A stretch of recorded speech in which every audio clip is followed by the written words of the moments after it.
When I picked up my Universe Cooking Star Restaurant for PS4, I had one specific question in the back of my mind.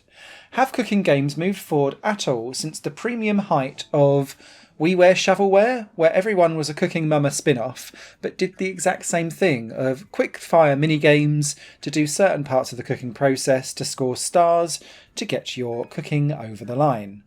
And the answer, having played this, is a resounding no. Nothing has moved forward in the last decade, it's exactly the same as it's always been.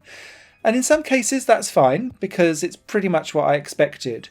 But my Universe Cooking Star Restaurant feels like a WiiWare game that has been ported to PS4, and then they've gone, oh look, it's retro, fun, cool, but not really, all at the same time. In this game, you take charge of your own restaurant, you give it its own front name at the front door, which I quite liked, called Mein Schnacks, and you get your first chef come and join you who does American dining. Each chef, and you'll get 5 over the course of the game, has 6 dishes that they can prepare, and you'll slowly unlock them by repeating the same dishes over again to build up XP as you go.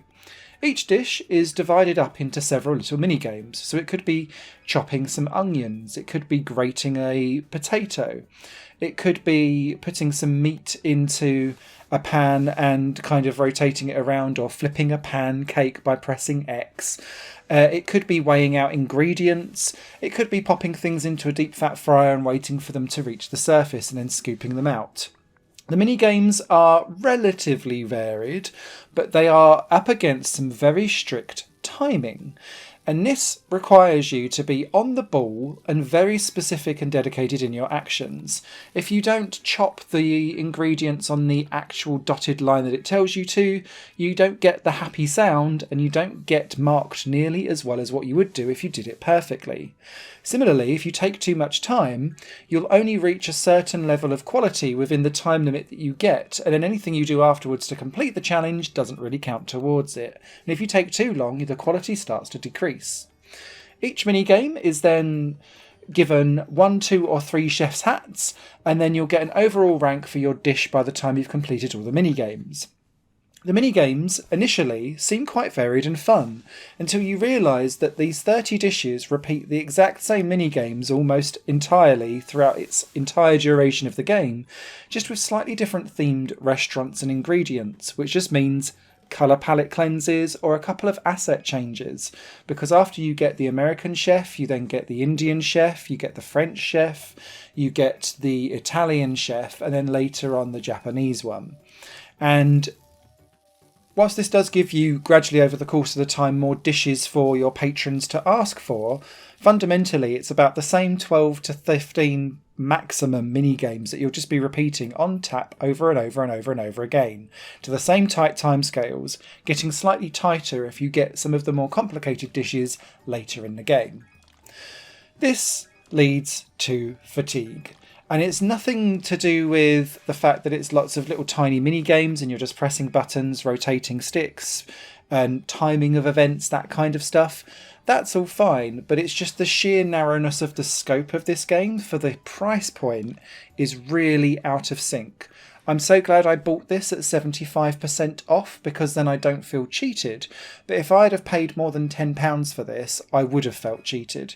Because when you've got this game up against something like Cook Serve Delicious, which offers hundreds of menu items to put together, and it's more quick fire and it feels like there's more variety in the different things that you do, and you're juggling multiple orders at the same time, that offers a real, admittedly higher skill level and barrier to entry for you to play, but it gives that variety and it keeps you coming back for more, and it gives you goals to reach towards. Whereas with my Universe Cooking Style Restaurant, you're just grinding through recipes, sending patrons to their seat, making sure that you get them to the seat that they ask for so it gives you a little bit of XP, making the dish, dragging it to them, clearing the plate, next one in.